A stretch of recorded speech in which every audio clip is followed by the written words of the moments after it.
नमस्कार शारदा प्रसन्न बेहरा संपादक जिला युवा मोर्चा जगतसिंहपुर। आज आमर कार्यक्रम थिला 1000 वर्ष आम सोमनाथ मंदिर जो भंगा जाइथिला मोहम्मद गजनी द्वारा 1026 रे भंगा जाइथिला। तो आज की सेटा 1000 वर्ष हो गला। जनवरी 8, 9, 10 3 दिन धरी आक्रमण सोमनाथ मंदिर पर होइतिला। तापई आज सोमनाथ मंदिर 75 तैयारी भंगा सत्ते 75 वर्ष पूर्ण उपदर ठियाई। आमर माननीय प्रधानमंत्री काली 11 तारिख रे सोमनाथ मंदिर सहस्र संकल्प यात्रा से आरंभ हो।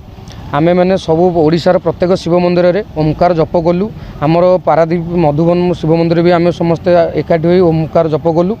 आम 1000 वर्ष जो मंदिर आमर भंगा जाइथिला ताकू आमे गोटे कला दिवस कला भाविकी आम दीपदान करी ठाकुर पाखे मार्जना करी पूजा अर्चना कलु।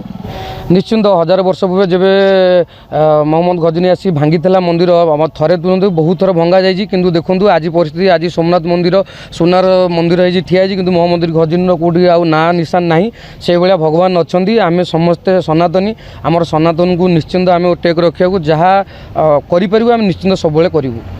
पारादीप रे आमर जिला युव मोर्चा तरफ आमर प्रोग्राम करा जाइथिला। आमर आथरे बजरंग दल सिंधु सेना भाई मैंने आथरे जोग देइथिले। स्थानीय नेता हिसाब से आमर 12 नंबर काउंसिलर आमर प्रताप चंद्र नायक विधान चंद्र परिड़ा आम बड़ भाई सब आम जोग देइथिले आ कागज को सफल करथिले। एटा आमर मधुबन 9 नंबर वार्ड शिव मंदिर गोपालजी शिव मंदिर रे आम प्रांगण रे करथिलु।